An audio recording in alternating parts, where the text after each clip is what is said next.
Ibu Bapak, saudara-saudari sekalian, selamat pagi semuanya. Sotihotu Namo Buddhaya. Baik, ini adalah judul kita, Bingkai Refleksi. Kalau kita melihat di dalam ruangan ini ada bingkai, kemudian biasanya sehari-hari di rumah ataukah di bangunan-bangunan yang lain, seringkali ada bingkai. Umumnya bingkai itu digunakan untuk membatasi atau memfokuskan kepada sesuatu yang dianggap baik, bagus, atau mungkin berkesan, atau mungkin bermakna sesuatu. Sehingga itu dibingkai, dimasukkan dalam bingkai. Nah, apa tujuan dari materi hari ini dengan judul Bingkai Refleksi?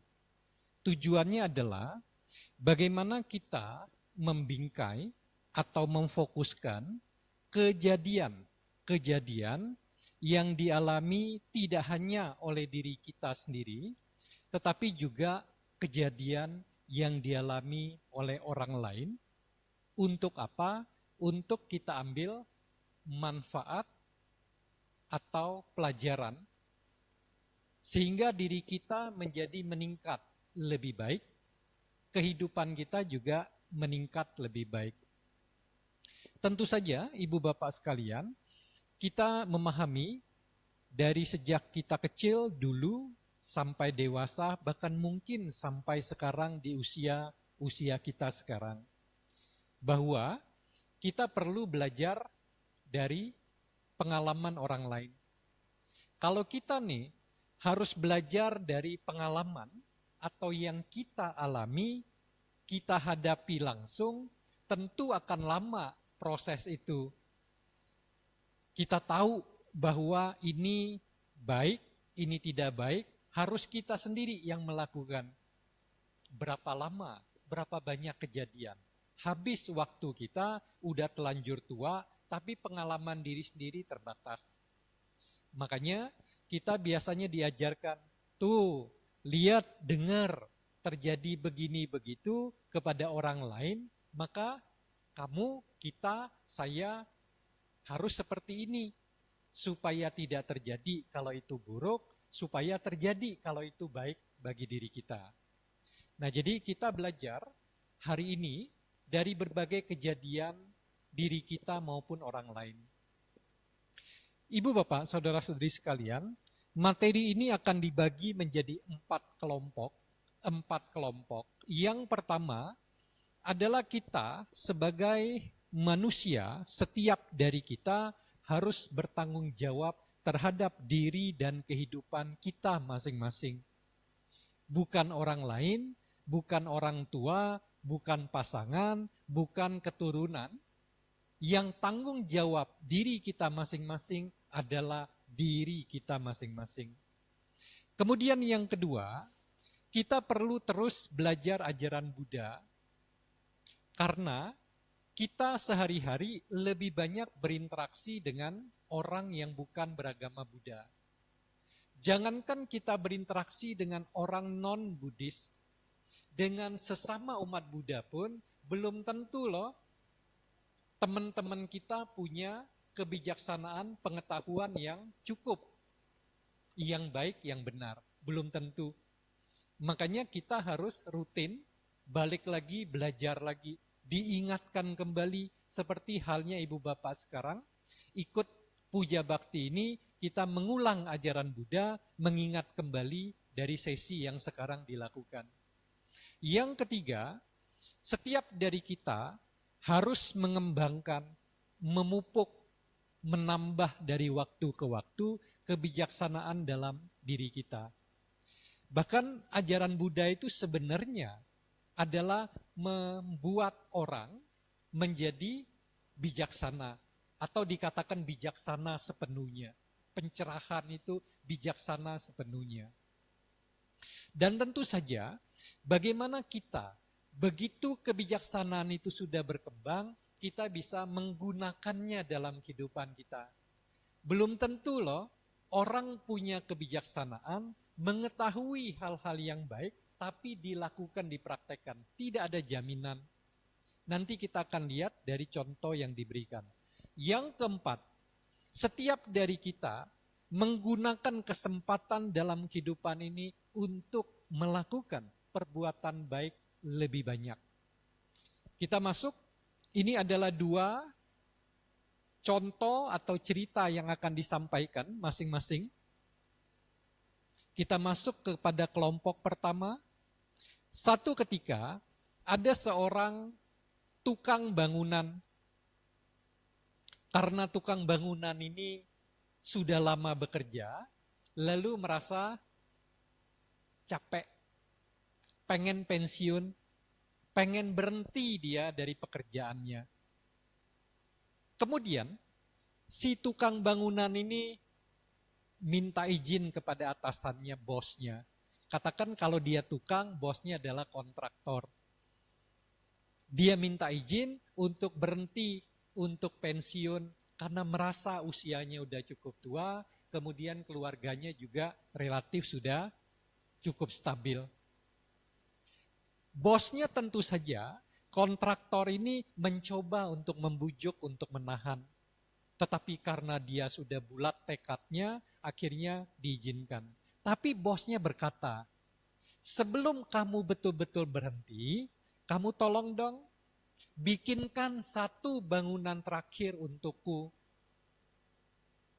Silakan kamu menggunakan tanah yang ada, dibutuhkan berapa, kemudian bahan bangunannya, lalu tim tukang maupun keneknya kamu yang pilih, silakan dibangun. Tetapi bisa bayangkan, ibu bapak, saudara-saudari sekalian, dengan semangat, dengan motivasi, dengan keinginan yang sudah menurun, dia mengerjakan bangunan terakhir permintaan dari bosnya itu dengan apa?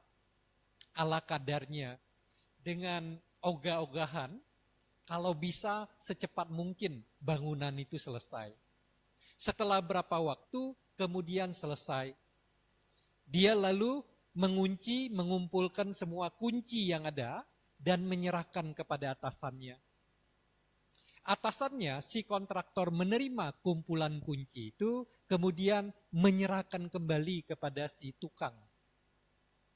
Dan berkata, bangunan ini adalah untukmu.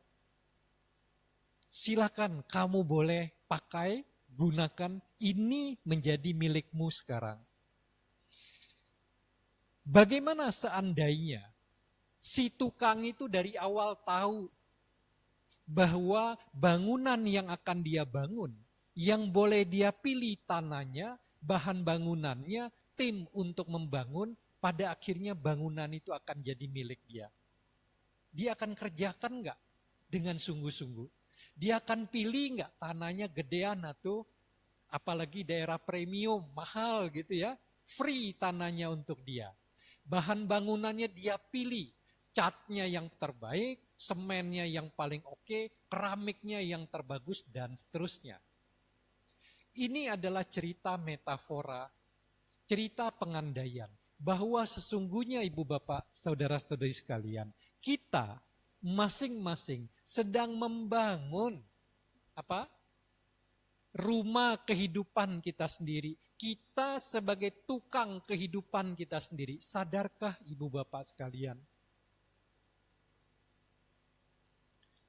Kehidupan masing-masing yang lagi kita bangun, kita bentuk nih, kadang-kadang ada orang yang ngomong gimana?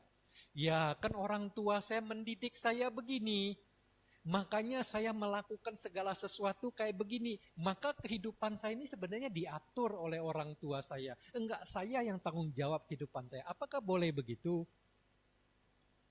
Saya kerja udah lama, enggak pindah-pindah, bosnya kayak begini terus. Saya udah dibentuk, udah diatur kayak begini oleh bos saya. Kehidupan saya jadinya kayak begini. Maka harus bos saya tanggung jawab kehidupan saya. Bisa nggak kita ngomong begitu? Nggak bisa. Ingat, pada akhirnya nanti kehidupan ini selesai. kita harus nyambung kehidupan-kehidupan berikutnya tergantung kepada karma kita sendiri, bukan karma orang lain. Enggak bisa kita ngelak. Saya melakukan ini dan itu karena disuruh dia. Saya dididik oleh mereka. Makanya saya begini, saya melakukan apa, maka saya enggak tanggung jawab. Bisa begitukah? Tidak dikenal hal seperti itu dalam ajaran Buddha. Ibu, bapak, saudara-saudara sekalian, selagi kita masih ada waktu yang kita enggak tahu berapa lama sisa kehidupan kita, gunakan sebaik-baiknya. Ingatlah, seperti kejadian si tukang tadi, kita masing-masing tukang kehidupan diri kita sendiri. Yang kedua dari kelompok pertama, sewaktu seseorang menunjuk orang lain, ibu bapak boleh bantu saya praktekkan, nggak sulit, boleh tunjuk orang lain, tunjuk saya juga nggak apa-apa gitu ya.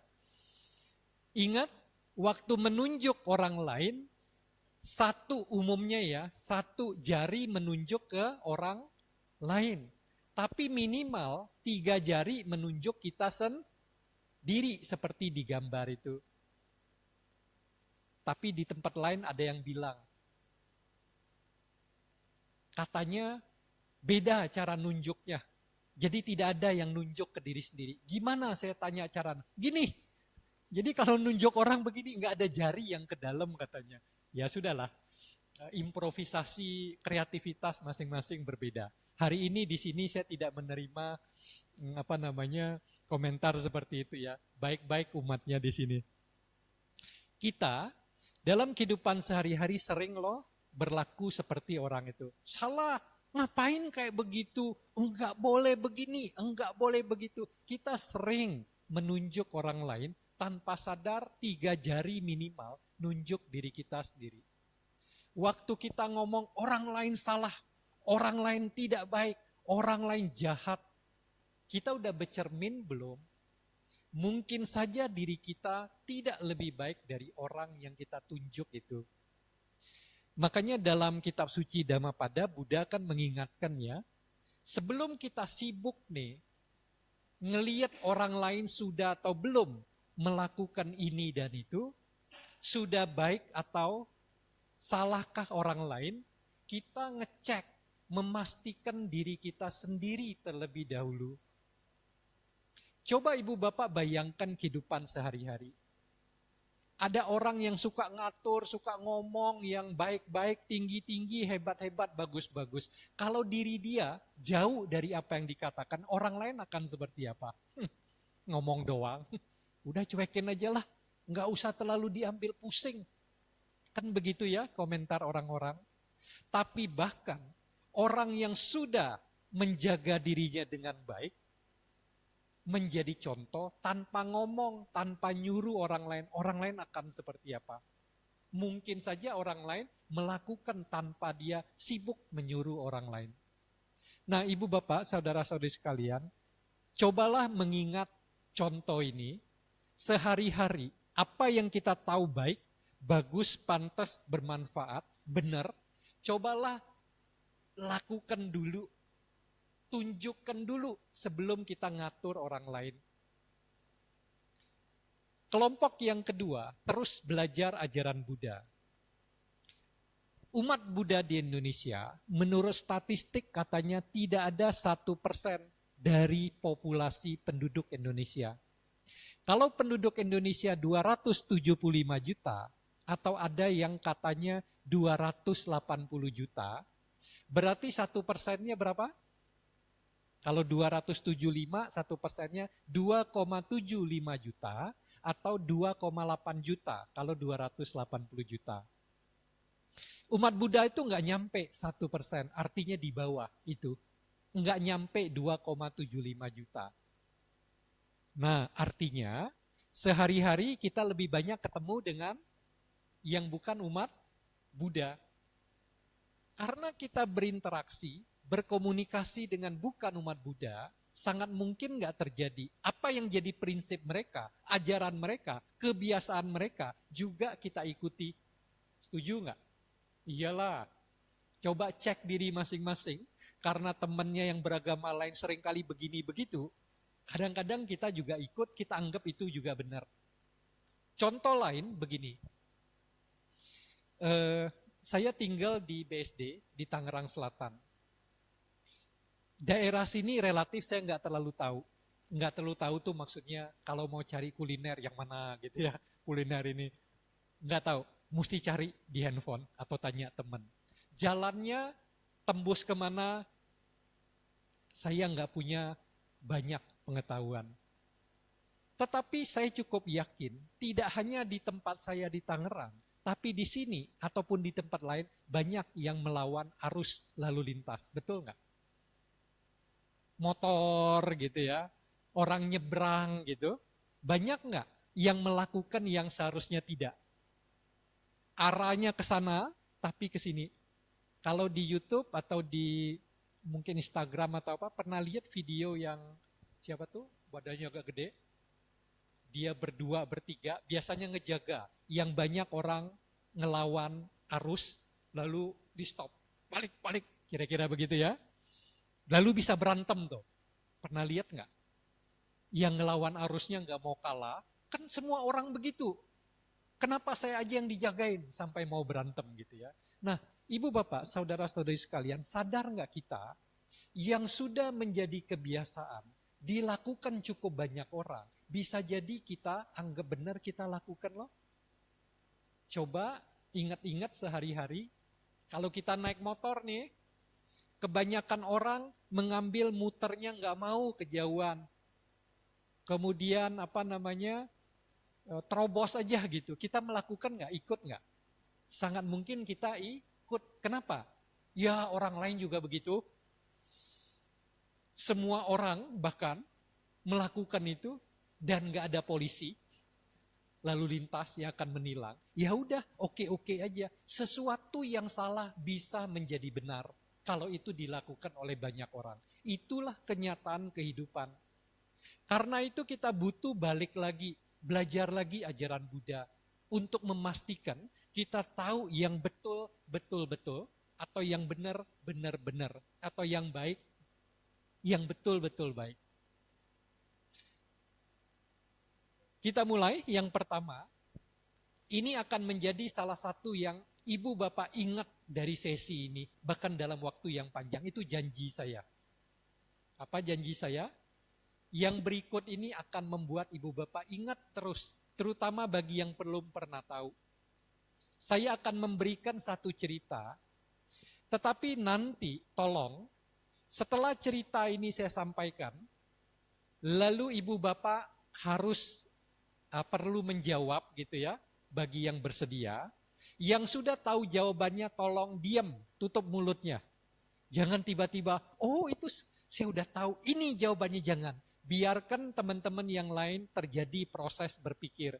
Proses berpikirnya yang penting di sini. Ya, jangan khawatir, kalau nggak bisa jawab nggak akan disetrap. Nggak boleh pulang, meditasi di sini sampai tahu jawabannya. Nggak usah khawatir. Oke, siap. Satu ketika ada seorang jenderal polisi. Jenderal polisi artinya polisi berpangkat jenderal, bintang, 1, 2, 3, atau 4. Kemudian, jenderal polisi sedang ngopi bareng, minum kopi bareng, di sebuah warung kopi dengan seorang kakek-kakek. Kakek-kakek artinya seorang laki-laki yang relatif usianya sudah cukup tua. Tidak ada hubungan saudara, hanya ketemu ngobrol di warung kopi saja. Kemudian berlari mendatangi dua orang ini, seorang anak kecil, katakan usia 6, 7, atau 8 tahun, berlari mendekati jenderal polisi dan kakek-kakek, lalu berkata kepada jenderal polisi, ayahmu dan ayahku lagi berantem di rumah, katakan 50 meter dari tempat warung kopi, di rumah ayahmu dan ayahku lagi berantem di rumah di sono.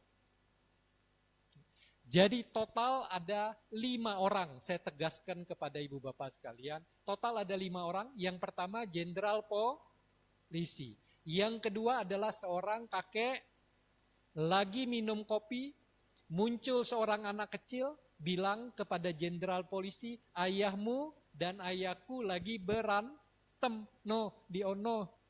beda tempat. Lalu kakek-kakek itu bertanya kepada jenderal polisi, siapa anak kecil ini? Jenderal polisi menjawab, ini adalah anak saya.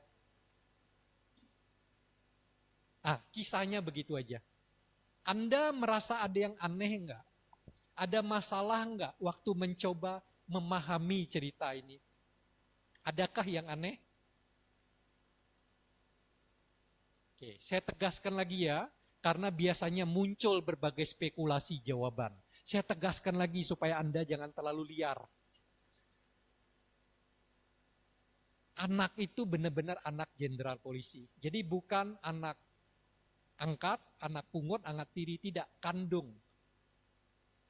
Ayahmu dan ayahku betul-betul ada orangnya dan betul-betul ayah, papa, kandung. Karena ada yang ngomong, jangan-jangan itu ayah angkat gitu ya, atau anak angkat. Jadi bukan, semuanya kandung kalau ada hubungan keluarga di sini. Lalu ada yang bilang, anak kecilnya belum bisa membedakan, itu bukan orang tuanya. Enggak, anak kecilnya normal, udah ngerti gitu. Nah, silakan ibu bapak coba mikir, adakah keanehan dalam cerita ini? Yang udah tahu tolong diam ya, jangan, nih jawabannya enggak. Aneh enggak? Ada yang aneh enggak? Ada enggak sesuatu yang kayaknya ngaco nih, enggak bener nih? Apa itu? Boleh? Cici, boleh? Kenapa bisa berantem di tempat lain gitu ya? Yang lain sama pemikirannya? Enggak masuk akal nih, aneh. Nanti setelah saya kasih tahu jawabannya, enggak ada yang aneh sedikit pun. Bisa ya, iya ya, umumnya begitu. Tapi sebelum saya kasih tahu jawabannya, tolong berpikir dulu. Mengapa saya katakan tidak ada yang aneh? Walaupun sebagian besar atau semua yang belum pernah dengar ini pasti merasa aneh. Oke, karena waktu terbatas, saya bocorkan langsung rahasianya ya. Mengapa ini jadi masalah? Karena dalam pikiran ibu bapak sekalian, jenderal polisi itu seorang laki-laki. Pernahkah Anda berpikir jenderal polisi itu perempuan, ibu-ibu? Kalau itu ibu-ibu, ayahmu, kata si anak kecil, ayahmu berarti kakek dari anak kecil. Dan ayahku berarti suami dari jenderal polisi itu. Berantem tempat lain, bisa nggak? Ada yang aneh? Kenapa Anda tadi kayaknya ngaco bener gitu ya? Sebelum Kapolri sekarang pernah jadi Kapolda Banten, Kapolri sekarang. Sebelum beliau jadi Kapolda Banten, Provinsi Banten, itu seorang ibu-ibu Kapoldanya, bintang 1. Kalau nggak salah namanya, kalau tidak salah Rohini atau apa gitu. Wakil Ketua KPK periode sebelumnya, ada kalau nggak salah orang Batak, saya lupa namanya, bintang 2, perempuan. Jadi ibu bapak sekalian, dalam kehidupan sehari-hari, kadang-kadang isi pikiran kita belum tentu benar, tapi kita gunakan untuk berargumentasi, membuat keputusan dan seterusnya. Tapi dasarnya salah. Bayangkan hasilnya akan salah atau enggak. Nah, selain ini, contoh ini, ada banyak hal lain dalam pikiran kita yang sebenarnya salah. Kita enggak salah, kita pakai terus. Makanya kita harus balik ke ajaran Buddha, ajaran yang benar. Jadi kita lebih mengerti. Mungkin ada yang salah, kita rapikan, kita perbaiki. Yang berikutnya, seorang umat Buddha, kita perlu belajar Dhamma seutuhnya, lengkap, komplit seutuhnya. Mungkin saya pernah memberikan gambaran atau cerita ini. Belajar ajaran Buddha ada 3. 1, belajar teori. Kalau pernah membaca rasanya di buku Parita ada, namanya Cula Manggala Cakawala Gata. Kadang-kadang atau seringkali digunakan untuk pemberkahan. Kemarin saya melakukan pemberkahan perkawinan di satu wihara di BSD. Itu salah satu parita yang saya bacakan waktu pemberkahan sebelum memercikan air ke mempelainya. Di dalam Cula Manggala Cakawala Gata dikatakan ajaran Buddha itu ada 84.000 kelompok dhamma. Banyak sekali. Sehingga kalau Bapak Ibu pernah melihat kitab suci agama Buddha, Tipitaka atau Tripitaka, itu kitabnya banyak sekali. Karena memang ajarannya banyak. Dari banyak ajaran itu, satu dengan yang lain, tidak ada yang bertentangan atau berbenturan. Hebat nggak? Makanya kalau kita nggak yakin Buddha itu udah sempurna, udah suci, lihat aja ajaran beliau yang segitu banyak kitabnya, satu lemari penuh. Di dalamnya tidak ada yang bertabrakan atau bertentangan. Apa yang dikatakan di satu bagian, jika ada berkaitan dengan bagian lain, tidak akan kontradiktori, berbeda atau berlawanan. Kedua, kita perlu belajar praktek. Ialah sering kita katakan contohnya, ada teman yang lagi kedukaan, orang tua meninggal, pasangan meninggal, saudara meninggal, mungkin anak meninggal, mungkin ya. Lalu kita dengan gampang gimana? Turut berduka cita ya. Kita juga bisa merasakan kehilangan ini dan seterusnya. Tapi ya wajarlah mulai mengutip kata-kata bijaksana yang pernah dilahirkan. Satu ketika pasti akan keren ya, bijaksana kesannya. Lalu mulai mengutip ajaran Buddha. Kan ajaran Buddha bilang anicca, ketidakkekalan. Manusia itu terdiri gabungan unsur, satu ketika akan juga musnah, kira-kira begitu ya. Kayaknya bijaksana, pintar, pandai.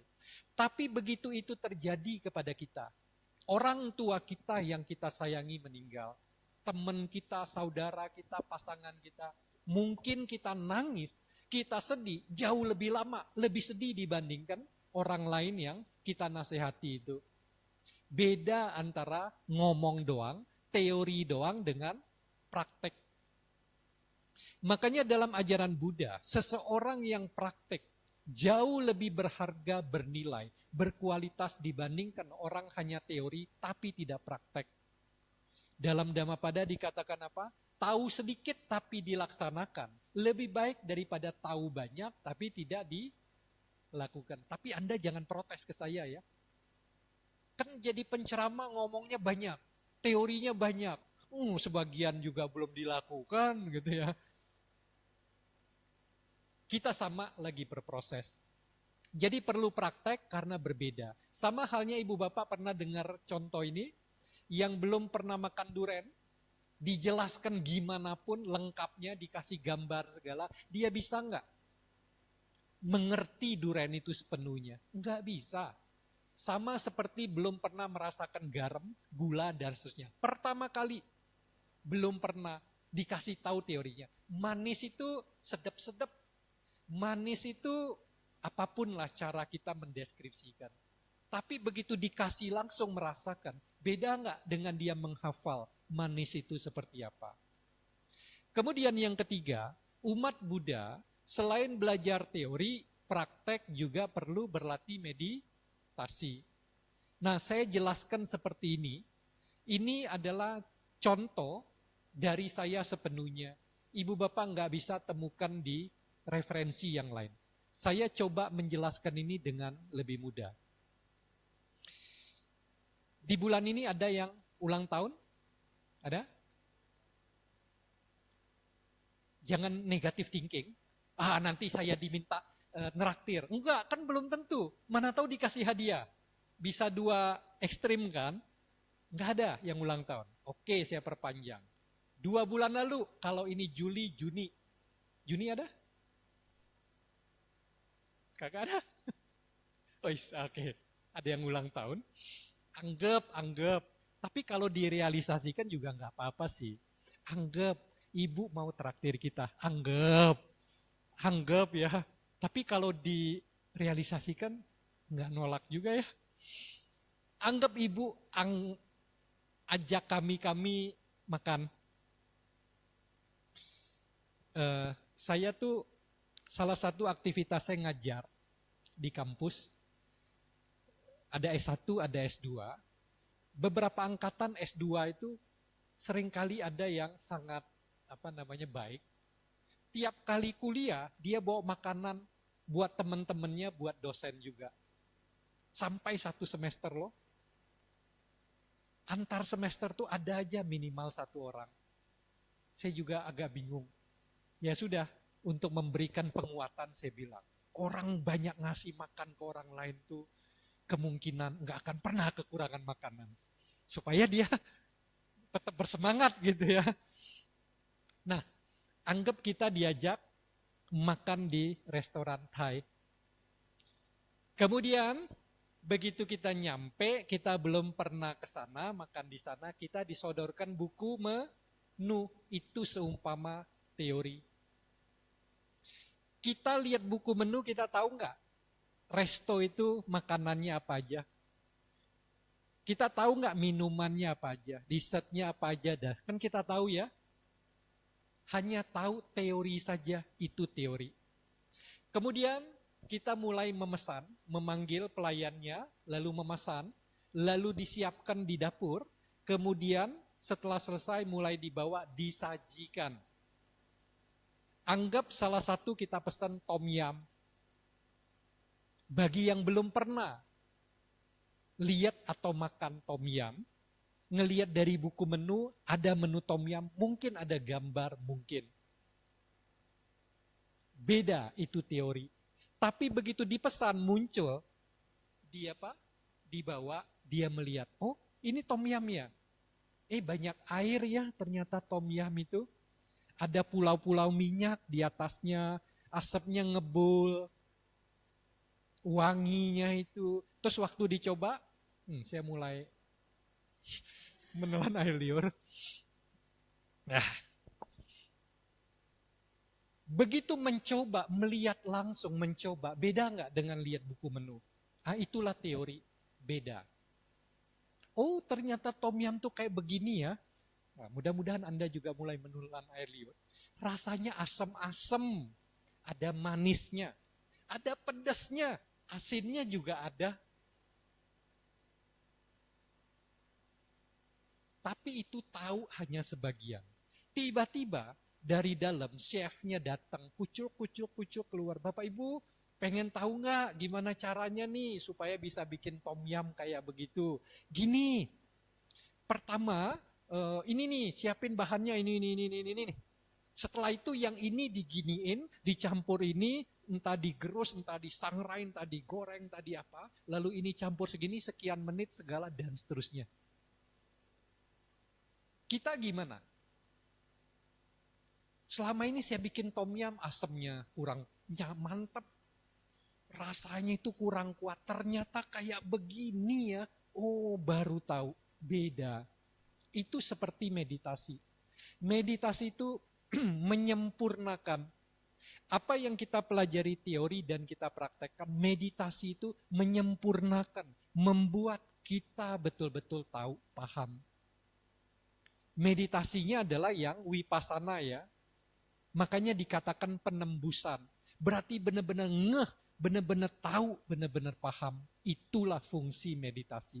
Sebagaimana halnya kita dikasih tahu dengan persis gimana caranya bisa tom yum kayak begitu penampilan maupun rasanya. Marilah Ibu Bapak, saudara-saudari sekalian kita berdoa. Semoga Cici yang belakang benar-benar merealisasikan undangannya untuk makan-makan. Tapi kata Cici, kan saya udah lewat 2 bulan. Entar yang bulan ini atau bulan depan. Yang ketiga, mengembangkan dan menggunakan kebijaksanaan. Satu ketika ada seorang bijaksana. Bijaksana ini punya banyak murid. Satu waktu, 2 dari murid-murid bijaksana itu ribut, rame, bertengkar. Bertengkarnya, Dua murid itu yang satu dikenal pintar, cerdas, yang satu dikenal agak on. Agak on tahu ya? Nah, kita kasih namalah supaya gampang mengidentifikasi dua murid yang ribut itu. Yang pinter namanya Tony, yang bodoh namanya Yoyo. Setuju? Harus setuju. Oh, iyalah, mau nama-nama sendiri udah disetujui. Masa Anda jangan nggak boleh gitu ya. Ini supaya menghindari. Kalau saya bilang yang pinter namanya Andi, ada Andi di sini senang banget dia. Gua pinter gitu ya. Yang bodoh namanya Budi, ada namanya Budi. Bisa jadi pulang saya dijagain di depan. Pulang saya tidak aman. Jadi yang pintar namanya Tony, yang bodoh namanya Yoyo. Anda harus setuju. Apa yang diperdebatkan? Jadi ternyata mereka ini berdebat tentang kali-kalian. Oh si Yoyo, 7 kali 7 itu 50, kata dia. Kalau Anda 7 kali 7 berapa? 49. Begitulah kata si Tony. Berarti Anda kelompok yang pintar. Kayak si Tony.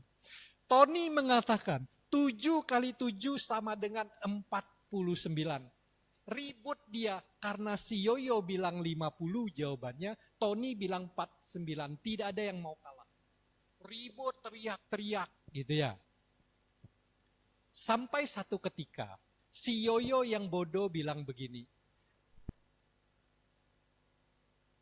50, kalau itu salah, potong leher saya, kata si Yoyo yang bodoh. Sebenarnya si Tony ngomongnya begini, saya bocorkan ya. Omongan Tony yang lengkap. 7 kali 7 sama dengan 49. Setuju tidak setuju, yang penting penampilan. Enggak, itu tambahan saya. Berbeda. Yang belakang tambahan saya. Nah, akhirnya murid-murid yang lain kan terganggu. Kenapa sih ribut? Ya sudah, ngadep ke guru deh untuk selesaikan. Singkat cerita, mereka ketemu gurunya, kemudian mulai ditanya oleh gurunya. Kenapa sih sampai ribut, tengkar, rame, dan seterusnya. Lalu mereka mulai menyampaikan, si Yoyo dengan PD-nya 7 kali 7, 50. Si Tony, mana ada 7 kali 7 tuh pasti 49 yang benar. Tidak mau kalah. Mereka minta gurunya menyatakan siapa yang benar, siapa yang salah. Setelah mendengar lengkap, kemudian gurunya bilang, Yoyo kamu benar. Kamu yang benar. Senang sekali si Yoyo ya. Sambil jingkrak-jingkrak, nari-nari, putar-putar keliling.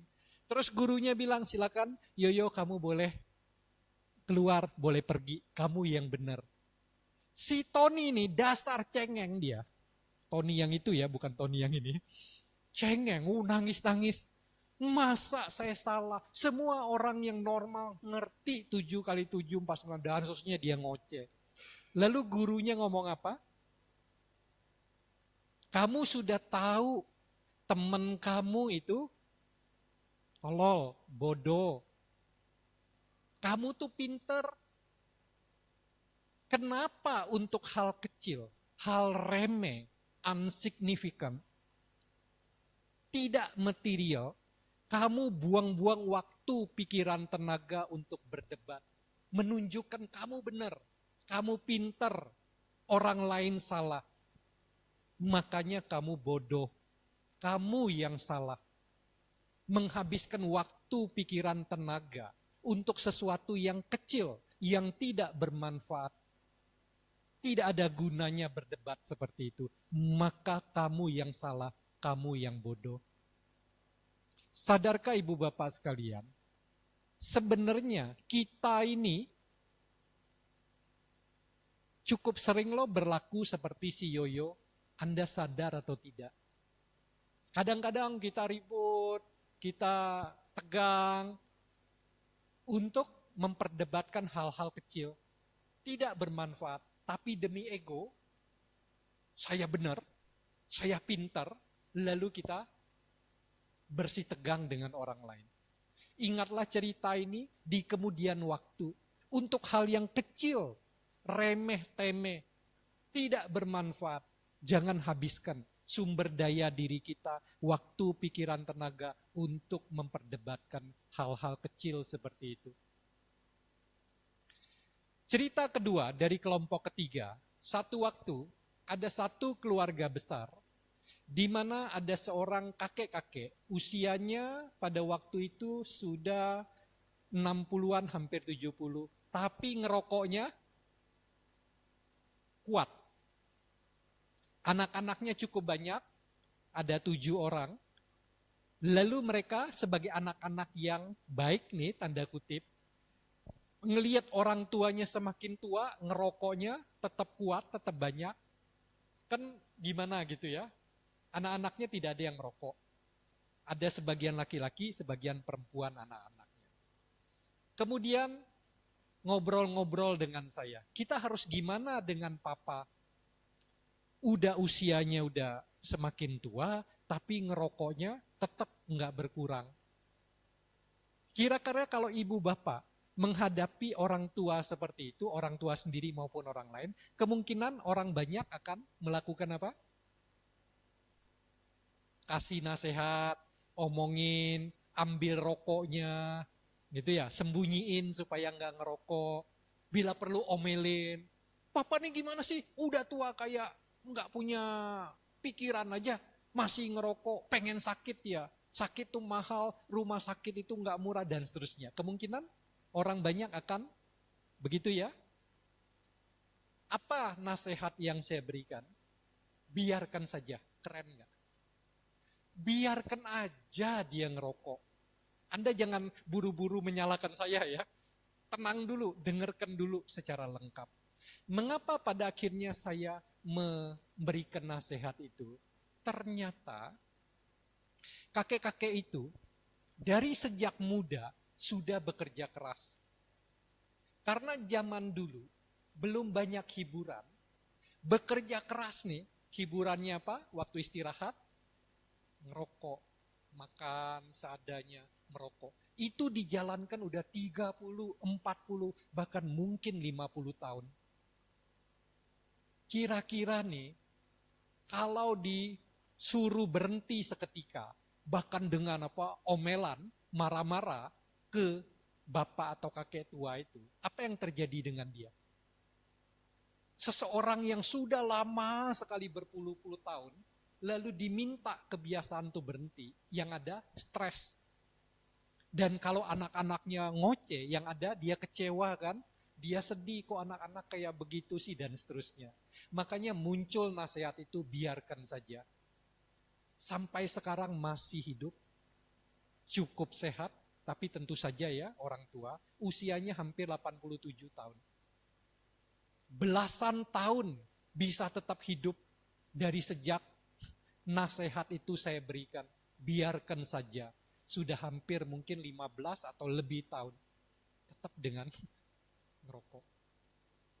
Kita perlu menggunakan kebijaksanaan. Buddha pun mengatakan, dhamma itu bagus, tapi kalau ada orang marah kepada kita, bawa parang, apakah ibu bapak akan kasih dhamma? Emosi itu tidak baik. Jaga. Kalau kita emosi, kita lengah. Pikiran kita, logika kita. Anda melakukan itu? Buddha pun mengatakan orang yang pegang senjata, nggak usah ngomong dhamma, tenangkan dulu atau diamkan aja. Jangan gara-gara tahu banyak teori ajaran Buddha lalu yang lagi marah-marah gitu diceramain, yang terjadi apa? Dibacok gitu ya. Jadi kebijaksanaan itu perlu digunakan sesuai dengan waktu dan kondisi. Tetapi tolong, saya harus disclaimer dulu. Kalau disclaimer umumnya di depan, ini disclaimernya di belakang. Disclaimernya apa? Jangan gunakan cerita hari ini tentang merokok untuk menjustifikasi para perokok untuk tetap melanjutkan aktivitas rokoknya. Dijadikan tameng. Tuh ingat, di Wihara Samakidam, hari Minggu tanggal 12 Juli, katanya ngerokok itu sehat, 15 tahun tetap hidup. Enggak ya, kasus per kasus kebijaksanaan. Kelompok yang keempat, bagaimana kita perlu memupuk karma baik dari waktu ke waktu sepanjang kehidupan. Ada yang tahu kepanjangannya IBM? Ada yang tahu? Kalau ada yang tahu bisa menjawab hadiahnya dari yang ulang tahun bulan ini. Iyalah, saya datang ke sini lagi nggak tahu kapan. 6 bulan, setahun, nggak tahu. IBM ada yang tahu? Perusahaan komputer, teknologi, International Business Machine, IBM. Tapi IBM saya adalah I bless me. Nah, umat Buddha ini sebagian ya, tapi kalau umat Wihara Samakidam kayaknya enggak. Umat lain, umat Buddha sebagian itu latah, ikut-ikutan. Kalau umat lain, umat tertentu, begitu berdoa, menyampaikan hal baik, kemudian bilang di belakangnya apa? GBU. Atau versi lain, JBU. Tahu dong? Perlu saya ngomongkan nggak? GBU, JBU. Umat Buddha lalu bilang apa? BBU. Wih gila. Orang ajarannya muncul duluan ajaran Buddha hampir 2600. Tapi kitanya yang latah ikut-ikutan. Mereka ngomong GBU, JBU. Kita lalu BBU. Ngekor, follower. Nah, coba kita lihat secara logika. Buddha itu, kita di sini kan tradisinya Theravada ya. Buddha itu secara mazhab atau tradisi Theravada itu masih nyampur nggak? Masih dengan kita nggak? Kira-kira nih keberadaannya. Setelah parinibbana, setelah meninggal, Buddha itu masih ikut campur nggak sih? Si Inci baik. Kalau orang Sunda bilang bager orangnya, di monitor deh. Baik nggak kehidupannya? Kalau kurang baik, disupport. Tiba-tiba rekeningnya di BCA. Nambah gitu ya. Entah dari mana. Itu TPPU. Pencucian uang kalau itu. Buddha ikut campur seperti itu nggak? Setelah parinibbana, Buddha masih mencampuri urusan makhluk-makhluk termasuk kita nggak? Enggak. Jadi kalau kita bilang Buddha bless me, Buddha bless you. Bless itu artinya berkah. Berkah itu hal-hal yang baik, kesenangan, pokoknya yang oke-oke lah, berkah ya itu ya. Buddha emang bisa ngasih kayak begitu. Buddha mau ngasih pun kita bisa terima nggak? Sama halnya pernah ingat waktu saya menyampaikan kesabaran. Kesabaran itu kan bagus ya. Orang nggak sabar, emosional, marah-marah, menyesal kemudian karena melakukan banyak hal yang buruk karena emosi. Kemudian ada orang yang dikenal sabar. Orang sabar ini mau bagi kesabaran dia kepada orang yang tidak sabar. Emang bisa begitu? Gua transfer nih, lu rasakan pelan-pelan nambah gitu ya. Nanti kamu akan tambah sabar. Masuk akal nggak? Itu kualitas di dalam diri. Bukan bisa ditransfer, dipindahkan, kagak bisa. Begitu juga dengan berkah. Pakai logika kita. Orang mau karma baiknya dibagi pun enggak bisa karma baik dibagi. Artinya apa? Saya tawarkan I bless me. Saya memberkahi diri saya sendiri. Anda memberkahi diri Anda sendiri. Bukan sombong, bukan. Tetapi pahami hukum karma. Kalau kita mau berkah lebih banyak, sekarang maupun ke depannya dalam kehidupan kita. Berkah artinya tadi ya, kebaikan, keuntungan, kebahagiaan, pokoknya hal-hal yang baik menyenangkan. Semakin itu kita pengen baik, semakin kita harus memulai dulu melakukan banyak perbuatan baik. Nanti waktunya itu kembali dalam bentuk hasil atau buah yang baik. Makanya saya katakan I bless me. Saya pengen berkah lebih banyak, saya harus melakukan yang baik lebih banyak. Baru saya berhak terima yang baik itu lebih banyak. Hak dan kewajiban atau kewajiban dan hak. Sebenarnya ini sederhana, karena dari dulu kita kecil, kita belajarnya apa? Lakukan dulu kewajiban, baru boleh nuntut hak. Dari kecil kita diajarkan begitu.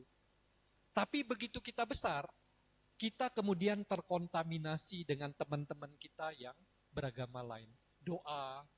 Doanya semoga cakep, semoga kaya, semoga pintar, semoga disenengin banyak orang, semoga ini, semoga ini. Satu orang bisa 100 bahkan lebih permintaannya. Manusia jumlahnya di dunia berapa? 7 miliar. Tiongkok itu 1,4, India itu 1,6 kalau nggak salah. Amerika itu 300-an, Soviet lebih banyak, dan seterusnya lah. Gitu ya. Kalau setiap orang, anggap yang dewasa setengah, ada nggak? Dari 7 miliar penduduk bumi, anggap setengahnya, atau kurang deh 3 miliar dewasa. Setiap orang dewasa itu punya keinginan, anggap 100. Mabok nggak? Yang di atas. Gila deh, 100, sekian miliar. Mumet nggak? Mengabulkan siapa dulu? Nah, konsep yang di atas pun saya kadang-kadang bukan iseng ya, bukan. Kadang-kadang ingin kita punya pemahaman yang lebih baik. Kan ada yang bilang, semoga dikabulkan oleh yang di atas. Semoga doa-doa itu? Yang di atas ya. Ngomong-ngomong, yang di atas tuh belum tentu selalu di atas. Apa maksudnya? Bumi itu, dulu waktu saya kecil, bumi itu bundar. Yang seusia dengan saya, 20-an.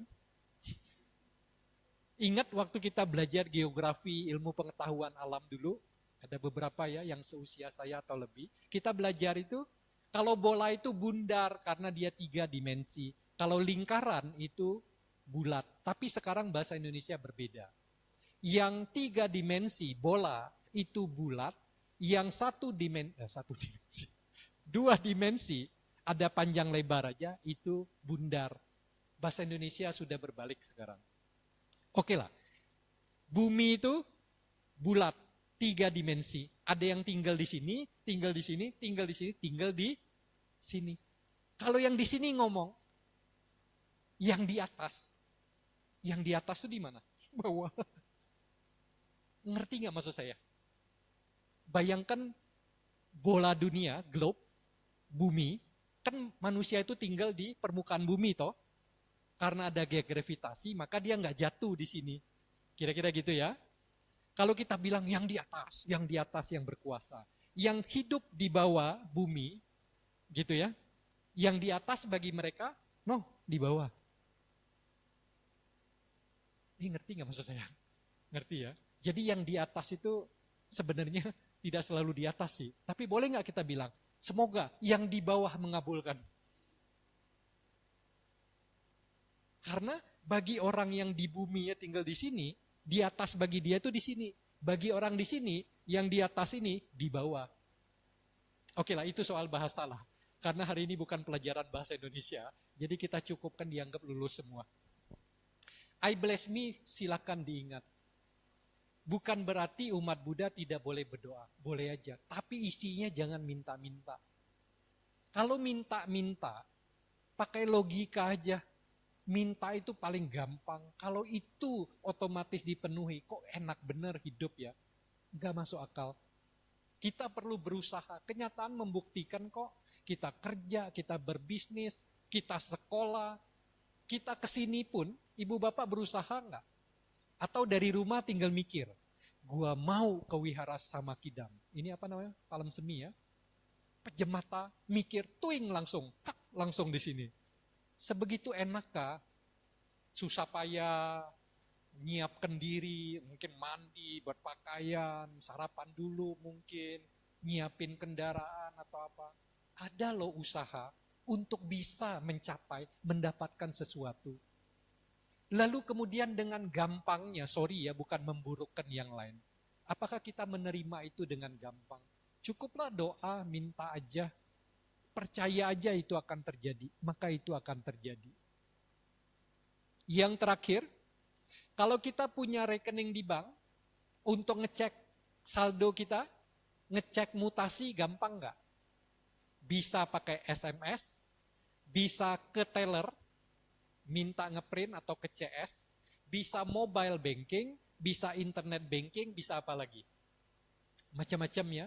Tapi ibu bapak sekalian, kalau kita mau ngecek saldo atau karma kita, gimana caranya? Saya udah pernah ngomong. Salah saya nunjuknya di sini. Iyalah, kan kebaktiannya sebelumnya lantai 2 kan? Jadi kalau saya udah pernah ngomong di sini, salah. Karena ngomongnya di ono, di atas. Ada yang ingat nggak? Di mana karma-karma, catatan karma kita tersimpan? Jangan-jangan ada yang bilang, ilmunya sudah dibalikin sepenuhnya ke penceramahnya. Alias nggak ada yang diingat, begitu bubar kebaktian, dadah, gua balikin dah ilmunya. Itu kalau di kampus terjadi loh, terutama kalau ngajar S1. S1 itu saya agak bingung gitu ya. Dia datang, begitu pulang, baru keluar dari pintu ketemu temannya, ditanya temannya. Tadi lu belajar apa? Enggak tahu. Ilmunya udah gua balikin ke dosennya. Bukan 100%, 110% katanya. Maksudnya ada ilmu-ilmu sesat dia, dikasih ke dosennya juga. Ibu bapak ingat nggak di mana karma kita tersimpan? Kan kehidupan ini katanya bukan kehidupan yang satu-satunya sekarang ini. Sebelumnya udah banyak kehidupan kita, banyak. Yang akan datang kemungkinan kita banyak karena rasanya belum ada yang suci kan di sini. Kalau arahat kan kehidupan terakhir nih. Ada di sini yang arahat? Angkat tangannya. Kalau ada segera kita berbuat baik kalau arahat. Arahat itu katanya dalam 7 hari, dalam, bisa lebih cepat. Tapi nggak kurang 7 hari. Buahnya akan kita terima. Jadi kalau ada yang arahat, tolong kasih tahu kita segera. Supaya kita berbuat baik. Karma baiknya langsung, nggak nunggu lama. Ada? Arahat kan? Selama kita belum arahat, kehidupan ini masih lama. Nah, saya kadang-kadang mengatakan begini. Pernah angkatan saya lagi ya, jangan milenial, jangan Gen Z, Gen X. Ada lagu begini, ngerayu wanita. Lagunya gini. Engkau bukan yang pertama, tapi pasti yang terakhir. Itu kalau ngerayu orang yang disukai kan. Iyalah kamu bukan yang pertama, sorry saya udah punya sebelumnya. Tapi kamu yang terakhir, kan seneng kan dia kelepek gitu kan. Lalu diterima, karena yang terakhir kan. Tapi kalau kehidupan dalam ajaran Buddha nggak begitu. Kehidupan ini bukan yang pertama, juga bukan yang terakhir. Tapi jangan ngomong begitu ke lawan jenis ya. Engkau bukan yang pertama, engkau juga bukan yang terakhir. Kagak ada yang mau kalau ngomongnya begitu. Nah, karena kehidupan kita udah banyak, setiap kehidupan kita melakukan karma atau perbuatan, sebagian dari karma lampau belum berbuah, menunggu kondisi yang tepat untuk berbuah kepada kita. Karma-karma yang belum berbuah itu di mana dicatatnya? Ada yang ingat nggak? Di mana? Iya, karmanya di mana? Iya, tapi maksudnya gimana? Tapi mengerti ya? Catatan perbuatan lampau kita, kalau nggak ada catatannya, ngilang terutama karma baik, sayang dong. Nggak ada bekas gitu ya, rugi kita berbuat baik. Gitu ya, itu dasarnya. Jadi di mana karma itu tersimpan atau tercatat? Apakah di servernya Meta? Alphabet? Oh, kan Alphabet mengembangkan AI, Google Gemini, dan seterusnya, di situ kah? Nah, sorry ya, saya mau nyindir. Sekali-sekali saya nyindir, saya belain gender saya. Terutama yang ibu-ibu, perempuan, gadis-gadis. Foto, cekrek, satu momen fotonya 100, padahal hanya makan bareng-bareng. Sorry ya, jangan tersinggung ya, nanti saya pulang dijagain lagi di depan. Lalu, post di Facebook. Nitip ya Facebook, kejam itu. Fotonya kadang-kadang posisi yang sama, fotonya 5, semua disimpan di Facebook. Satu foto 5 megabyte. Misal, berapa gede kapasitas penyimpanan untuk satu orang nyimpan? Itu kejam loh. Mahal biaya penyimpanannya. Jadi tolong, lain kali fotonya gitu ya. Foto yang benar, posisikan, simpan jangan terlalu banyak. Kalau Anda nggak percaya, Anda foto, lalu Anda simpan di laptop atau di handphone. Lalu di copy. Langsung gede sekali. Kalau laki-laki biasanya enggak kan? Ya, enggak ya? Ada yang ingat di mana? Oke, saya kasih tahu enggak ya? Atau nanti deh kalau ketemu saya lagi ya tahun depan gitu ya, baru saya kasih tahu. Biarin aja, mikir sendiri. Kejam enggak saya begitu? Tapi kalau saya kasih tahu yang sekarang, tolong jangan dilupakan yang berikutnya ya. Please. Iyalah, kalau dilupakan. Karena ini penting, sangat mungkin cepat atau lambat. Sangat mungkin Bapak Ibu akan ditanya oleh orang lain, bahkan oleh umat Buddha sendiri, bahkan oleh diri sendiri. Katanya agama Buddha mengajarkan karma itu udah banyak. Di mana disimpan? Kalau kita nggak bisa menjawab itu, teman-teman kita yang agama lain akan bilang gimana? Kok gitu ya, ajarannya lucu banget. Katanya karmanya udah banyak, tapi kagak tahu di mana disimpannya. Nggak bener tuh. Oke. Enggak disimpan di mana-mana. Karena kalau ada, kita bareng-bareng sekarang, jangan tunda. Kita cek supaya tahu karma baik, karma buruk kita.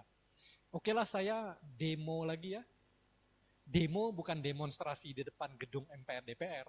Demo artinya peraga. Saya akan memperagakan lagi. Masa nggak ada yang ingat sih?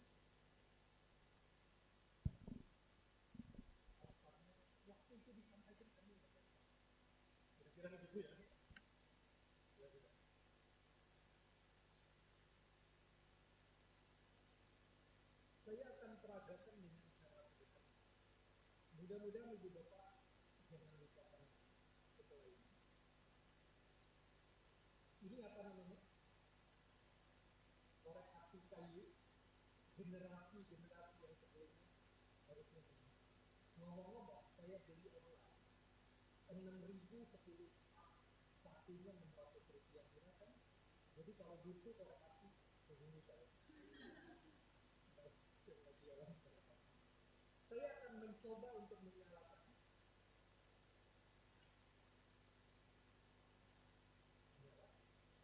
suaka ini.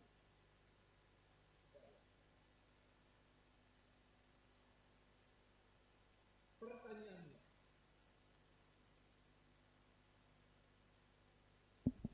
sebelum api itu muncul, di mana api itu bersembunyi atau berada? Sebelum api tadi muncul, di mana api itu bersembunyi atau berada? Hah? Oke. Digesekkan.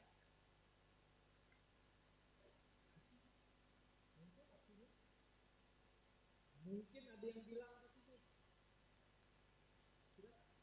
Doakan semoga muncul. Apakah di sini? Apakah di tangan saya? Di mana api itu?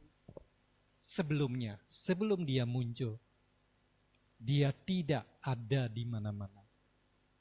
Tapi dia ada. Dia akan muncul kalau kondisinya sesuai. Apa kondisi yang sesuai itu? Ada pentulnya dan kering, ada kayunya dan kering, ada kering, lalu ada gesekan, dan harus ada udara. Kalau dia vakum, tidak ada udara, enggak akan bisa nyala karena dia butuh oksigen. Sekarang bayangkan, sudah ada semua.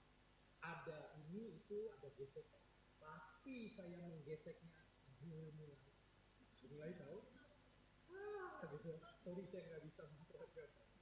Kira-kira nyala nggak? Gemulai lah. Tahu kan gemulai gimana ya? Atau Atau saya dengan cara sangat maco, gitu ya, nyala nggak pemimpin? Juga tidak, tapi harus pas sesuai.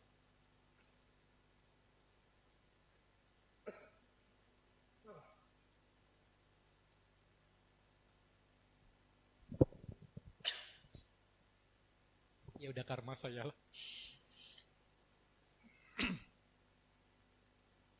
Sama seperti itu karma. Karma nggak perlu disimpan di mana-mana, tapi dia ikut kita terus. Apa ilustrasinya? Di dalam Milinda Panha, Biku Nagasena menjelaskan kepada Raja Milinda. Ada satu cerita dalam Tipitaka. Seperti bayang-bayang, tidak terpisah dari benda atau tubuhnya. Pada waktu ibu bapak mau datang ke Wihara Samakidam, menyiapkan dulu nggak bayang-bayang diri masing-masing? Saya simpan dulu masukin kertas, masukin handphone, masukin ke kantong, bayang-bayang saya. Ada yang menyiapkan itu? Kagak. Yang ada handphone, jangan sampai kelupaan. Apalagi gitu ya. Anak boleh lupa, handphone kagak boleh lupa. Nah, kapan? Sekarang lihat, ada muncul kan ya? Bayang-bayang masing-masing. Muncul pada waktu apa? Ada sumber cahaya, ada kitanya, lalu ada kemiringan atau sudut, maka dia muncul. Tanpa perlu kita repot-repot, gendong, simpan, panggul bayang-bayang itu. Jadi jangan khawatir, karma itu akan ikut kita sendiri. Kapan buahnya muncul? Kalau kondisinya sesuai. Seperti itu jawabannya. Dalam Milinda Panha, Biku Nagasena juga menjelaskan, memberikan perumpamaan. Seperti buah dari tanaman. Sebelum dia muncul, buah mangga, buah jambu, dan seterusnya. Sebelum dia muncul, bisakah kita mengatakan buah itu tersimpan di tangkai, di ranting, di dahan yang lebih panjang, di batang, di akar? Bisa nggak calon buahnya ditentukan di mana? Tidak. Tapi begitu saatnya dia muncul, dia akan muncul di tempat yang tepat. Kalau ini, sudah ya waktunya ya. Saya merasa ada yang melototin saya di belakang gitu ya. Merasa juga. Ya sudah, oke. Kira-kira kalau setahun lagi saya tanya, pas saya kesini, ingat ya, bukan mau ngetes, bukan. Jangan-jangan nanti, dia lagi yang datang, jangan. Nanti kita ditanya nggak bisa jawab kita ini. Sebetulnya sudah selesai, saya mohon maaf. Tapi karena ada kaitannya dan mungkin penting sebagai bekal ibu bapak sekalian. Nah, jadi diingat, hari ini ada 4 kelompok pengalaman atau cerita. Yang pertama, tanggung jawablah kepada diri kita sendiri dan kehidupan kita. Yang kedua, teruslah belajar ajaran Buddha dari berbagai sumber, berbagai cara. Yang ketiga, kembangkan kebijaksanaan, pengetahuan, dan gunakan untuk kebaikan dalam kehidupan. Yang keempat, tambahlah perbuatan baik dari waktu ke waktu sepanjang kehidupan kita. Masing-masing ada 2 cerita. Ingat tukang kehidupan? Ya, kehidupan ini punya kita. Punya itu maksudnya kita yang harus create, harus bangun, harus tanggung jawab. Ingat, jangan sibuk, tapi coba perbaiki diri sendiri. Kemudian belajar ajaran Buddha, ayahmu dan ayahku tuh, mulai dari sekarang jangan pikir jenderal polisi, jenderal tentara hanya laki bisa masalah. Belajar Dhamma, ingat Tom and Jerry. Bukan, Tom Yam. Tom and Jerry, mah kucing dan anjing. Kemudian kebijaksanaan, ingat. Bijaksana dan murid pinternya siapa? Oh nih, pinter. Kalau bodoh? Ingat kakek, perlu kebijaksanaan. Pahami dengan lebih lengkap, lebih baik. Sebelum mengambil keputusan. Kemudian memupuk karma baik, GBU, kemudian JBU, BBU, pakai IBM, atau UBU lah ya. You bless you, I bless me. Kemudian, saldo karma, karena kita tidak tahu saldo karma kita, yang baik dan buruk berapa banyak, yuk bergegas berbuat baik lebih banyak. kurangi, jaga ketidakbaikan, berlatih meditasi lebih baik. Meditasi itu perbuatan yang baik. Demikian, semoga ibu bapak, saudara-saudari sekalian lebih berbahagia. Semoga semua makhluk lebih berbahagia. Sabe sata bawatu sukitata. Sadu, sadu, sadu. Terima kasih semuanya. Selamat siang. Sotiotu Namo Buddhaya.